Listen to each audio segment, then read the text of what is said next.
oyo shetani abetami fimbu. Awa tozali bongo na église Kintwadi kiabana bapeve ndeko na ngai bondimela nga oyo kumba makabongo na moto oyo bazali kobenga kimongila pamba te awa son histoire eza tricotaka avec impact pa idéologie kasi awa nga na balaka te nga na botaka te ndeko na ngai okenda bisika ya ndenge na ndenge batalo makolo na mai basokola nzoto kasi ozwa kaka lobiko te kasi awa okozwa lobiko avec impact pa idéologie bokela ngai eloko Mbote kombo na ngai Ibubu Mona Faustin Munkiri. Ngai nazali chef coutumier na mboka Mose na mabele ya Kingankati. Boye ya pamoke nga mutu na yamba yawa nazali premier mutu oya yamba pamoke kati na église na ye.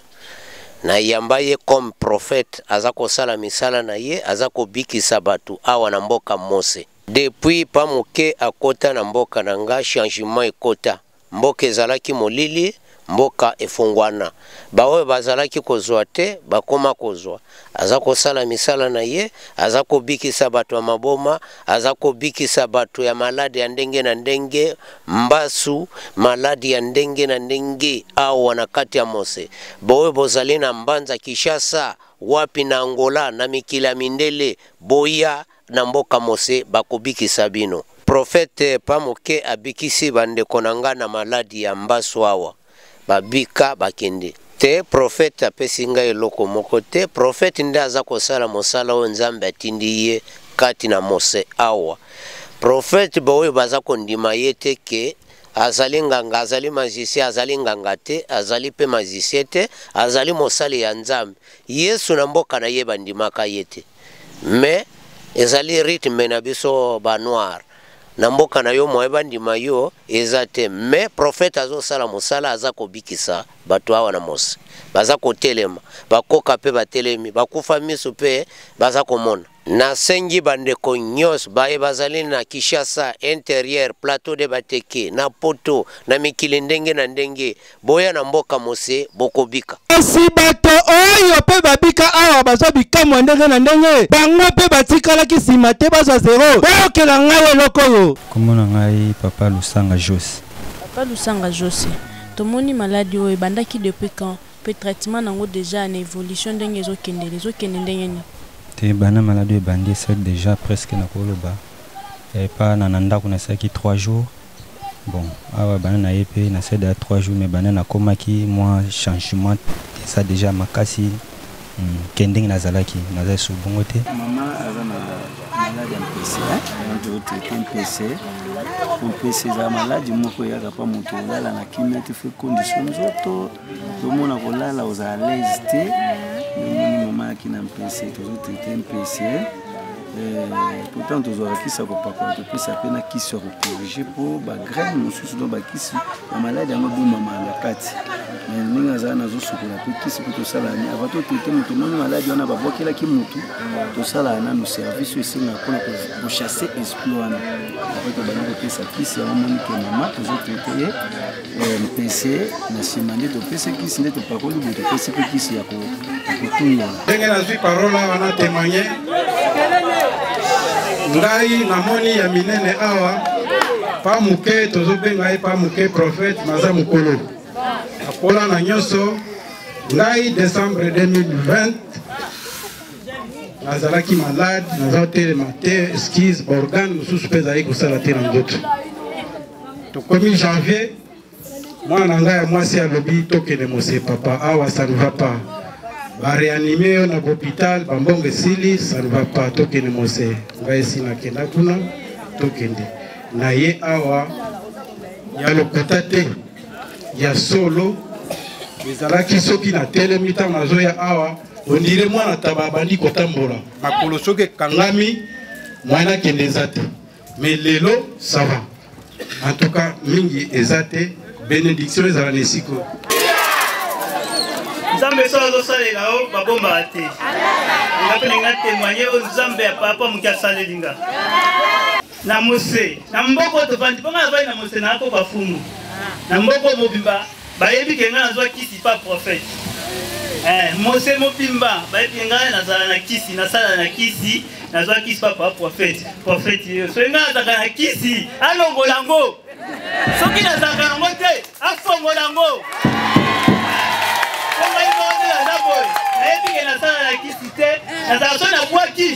Et botaka. Voilà le plus vérité. Ce qui n'a pas dit et botaka. Nous sommes en train de faire les prophètes pas mouillés.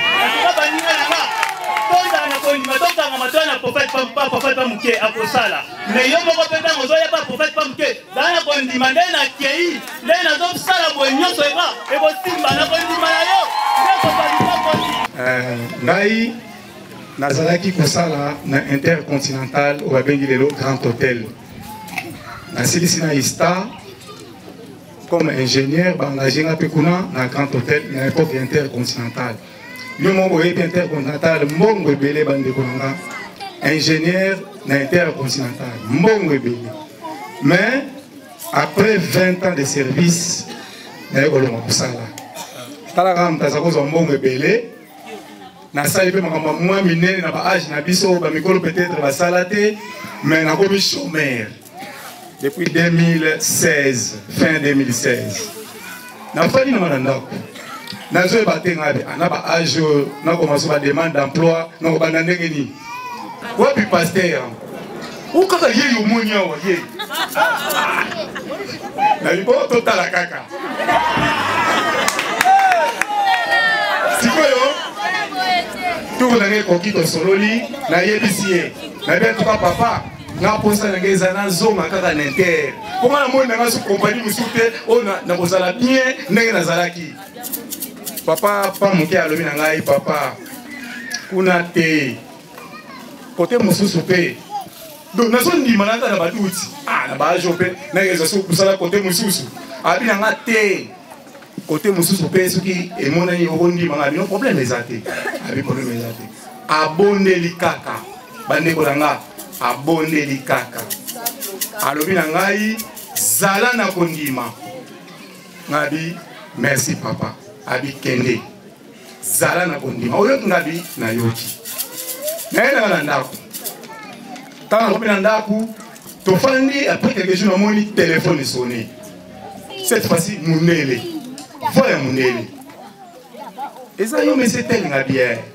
Y'a un hôtel, même si koyo. Nga vite, nous avons la piste. Madame, on dit qu'on a une moto. N'a bien pas motoyage, dans une moto, petit hôtel, même ligne. N'a comme la même ligne, n'a côté, c'est toi, mais c'est tel nga dit, c'est moi.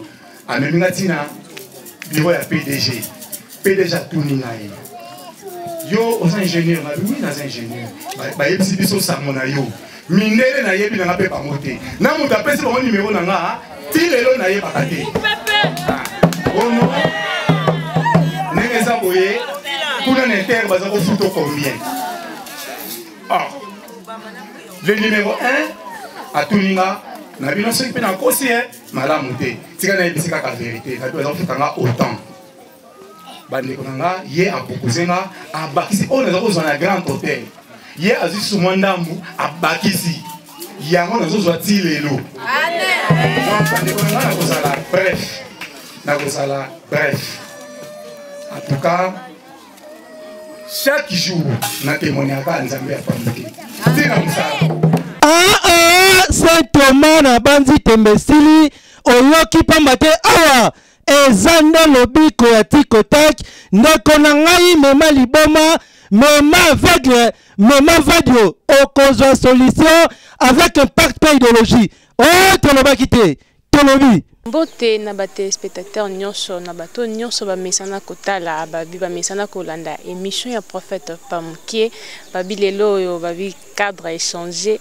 bo kama to mesana prophète mais lelo susu nanya bimeli wapi lobi bo mesana nga pona zape moko ya bino wa eko ya nona pena mituno botuna kana nkuku botuna kana se mituno ezaka obozanga ka question nango biso to kenda kozwa yango to yoki bino epite eko tunela bino yango pa prophète balobi bongo na plateau na biso na zanga imoko te merci d'abord à toi mon réalisateur babi moko mobala makasi Mirador Mira Kindi coup de chapeau à toi babi émission bongo est toujours présentée par la Corona de la presse congolaise. La Corona ya kawana pona ko bimisa mituna wezaka na se wezaka ba murmuration bat balobaka ya prophète azanani prophète asalaka nini biso tozwaka yango tozwaka ba suggestion na bino to commission yango mitune pa prophète ameka un peu ko yano la biso babitoza sur plateau avec le prophète tonito yeba réellement qu'est-ce que le prophète a salaka quel est connu nos prophètes a apporté comme en plus la prophète c'est la République démocratique du Congo. Bonjour prophète. Oui, bonjour maman journaliste. Prophète, bonne santé. Te qui mezali na ngolo nzambe. Qui mezali na ngolo nzambe et prophète tozo mata mingité poto uti komona na bilili bande ko pe batali na bilili ndenge nini ba image zo tambola. Mais biso toza na posa koyeba to ba téléspectateurs baza na posa koyeba prophète abimela wapi. Bon, en tout cas, nde tokolo baboyeke otuninga mutuna malamu mama journaliste po ebele bazo tunaka bazo kamwa maye onyonso prophète pamukazo sala prophète pamuke aza motinda mina nzambe mutatinda ngeza nzambe pona sala musalo po mutaye kusanga te na sambela na église mutu te ti lelo na yeko bima na saisa musalo na bandi musalo na âge 11 ans ti lelo na za na 37 ans. En tout cas, nana le mana nga maladie pe makamuna salaka ezaka yeme mutapesa nga nguya pe apesa nga makasi na salaka na nguya na nzambe pe yende mutasalanga ke na koma ko sala musalo do nazana mutute wa bimisanga kaka nzambe. Toyaki atomoni ozo traiter batu ya maladie bamsusu bambasu bamsusu do maladie ebele bampese ebele pene wazana tomona ki bamsusu ozo kata bango na ba gilet toye bananu po oza partout toye kota médecine to kucho toye kota tradition traditionnel to kucho oza juste oza wapi. Ouais, mutu moko te ko tiko comprendre phénomène nzambe parce que mutu tangu nzambe apesaka mutu eloko alongola keloti akopese nyonso. Neto baka nzamba pesinga don ya ko guérir, ko désenvoûter, ko délivrer, pe ko lakisa batunzela solo parce que peuple nzambe baza ko bunga. Jamais mutu oyo nzamba tindi mutu mukila ko tiko comprendre même Jésus muta comprena yeti. Même kimbango mutatikala ko comprendre kimbango azalaka te bato bazotuna qu'est-ce que azanganga est-ce que ça magicien même Jésus sali bikamo ndenge na ndemo kila bikazo sala na Belzebul azo sala na ba magie donc même kimbango bikaza magie noire bato mokili bajija kaka oyo azo sala miracle solo lelo tozo tala ke prophète pamukebele ba ko finga zanganga de nazo sa isabote ngai na lobaka na yekola ke eloko te pe na yekola eloko pa mutu te ke papa moko apesanga kingandi o mutu mo apesanga eloko te prophète pa mukaza phénomène. Merci beaucoup prophète. Toyeba différence lelo entre prophète Pamuke na ba prophète mususu. Maintenant tout ce que ça ba mususu ba prophète mususu po bikisa mutu, il faut bimisa moi muselekete, faut bimisa moi nini don babilo connaître ba c'était don ozomona babilo romo bozo bima ba mystique, mais pas na yo mystique ezate, ezaka kaditi kota ko sambeli mutu o déclarer sur mutu abiki. Différence wana ezadi ani. Bon maman elo nazo lobake même bato belé na ekozwa message mususu nandeko mususu vraiment musala nzambe me alobi ke prophète pa mukezo la kisanini te mama fozwa différence eloko na esprit soto lobi ko tena moni ndoki bakoyebise ndoki yango nani elongine zaka ndeni pe diable azan ndengeni elongine azan ndengeni même lobi ke esprit eyebani tozaka na esprit c'est na esprit impime misala ya eloko wana ezolakisa ngozo nte oyo aza musala nzambe oyo aza babi nzete nyonso yebana na mbuma nango soki lelo différence ye na makambo bato bakomi na confusion oyo azolakisa nini tozolakisa oyo esengeli na bonzambe po bato ebele totala ngai pe bon bandeko bakenda pe bato pe bayaka hapa na ngai bazoloba kete prophète pa muke ndenge ozo okenda kuna metomone eloko te prophète omona ko bengi prophète makomo sai so ba gauche droite te tokoloba makambo na bango te po mutako juger mokili za nzambe mais prophète pa muke soka bimisa biloko wana te pona bike eloko nyonso kota na esprit ebima pe na esprit so na bike te mutu aza na mbaso to bike mbaso ezaka bato ebele po bayebi phénomène wana te mbaso mutu musu abwaki mbaso mona azwika babiloko katalaka fétiche na makambo molili azwi poussière afuli bo eza poussière tango ekoti na lokolo to na nzoto ya mutu ebandi kosala mabe bampese wana eza mutu adeklare ezwi pa mutu bon ezaki mpese siko kobimisani bamagorodo to nini okobimisa donc eloko wana eza mwa différence ya bamakambo ebele nde na bike nga nakoko ya kojuge te parce que babike miracle ebele ezosalama bon tokondima mosu tokondima te po tolobaka ke nga nayebi bien soki prophète pa moke akoti liyanzi akolala te na butu sende so ekoti okolala sikomona moto abimi ngolo niao bon nayebi te bato babima nango balalaka ndenge nini po so tonga ekoti yo to nzete to mwa sende mo ekoti yo na butu meme liyanzi ya pamba okolala te yabike nga na ipona ko défier bango te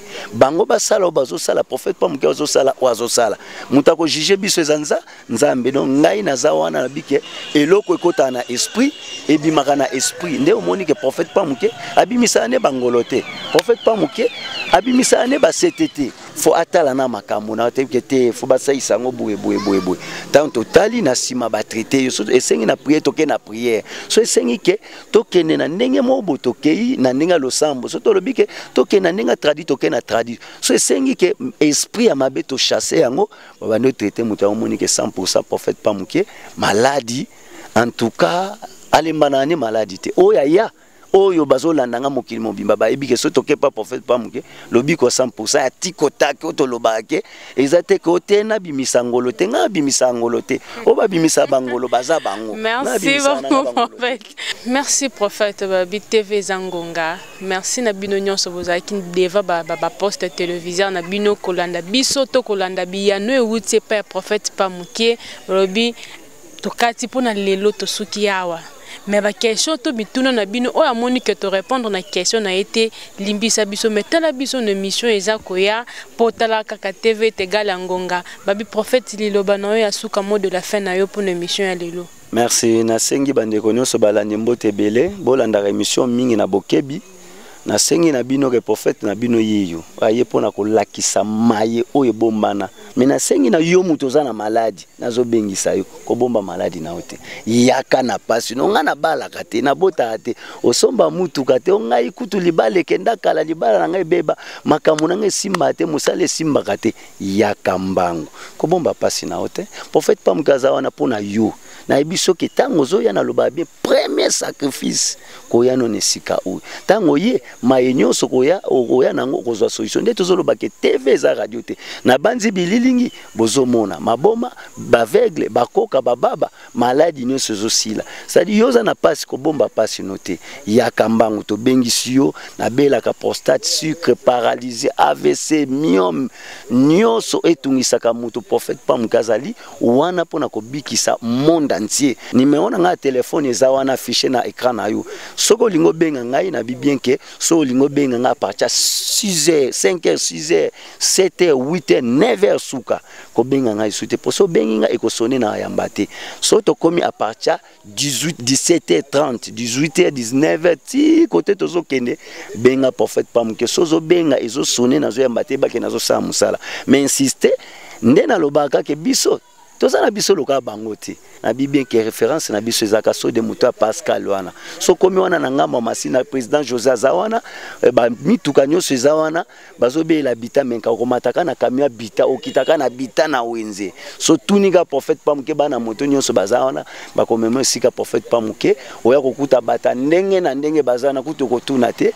na pamboli mutu nyonso alandaka émission nzamba pambola mutu nyonso apesa bino esengo abakisela bino o nyonso ezangi kati na bino nzamba fulukisa pe esengo ezangi kati na bino nzamba apesa bino esengo merci bolandaka émission na bokebi merci. Merci wana kibongo liloba ya prophète babi prophète des nations babi moto nzambe babi l'homme du moment. Merci na bino nyonso bozaki toujours wana na poste téléviseur na bino bato ba mesana toujours kozela ya bino prophète l'homme du moment moto na fait babi bobenga biso juste na ba numéro ezana affiché na ba bande d'écran na bino ba bozana ba message ozana sujet ozana souci o ezo déranger benga biso wana tokoyeba façon nini to proyeba façon ni ko rejoindre prophète. Merci na Mirador Kindi mon réalisateur, merci à toi ngana bino to monani na prochaine séance. À plus. Ekona ngai balobi makelele ya wenze bakomelaka yango bavarte na bandi yo moko yoki ba témoignage esengeli yo pe témoigner adresse za se moko église Kitwa du Kiabana ba PV oyo ezwami bongo na plateau de Bateke précisément na village Mose ndeko na ngai ozala na ngaliema na funato pe wapi esengeli kaka okoma na Pascal ozwa bakaminyo oyo ekendaka na bitamekao osa mobimba na bandi boyoki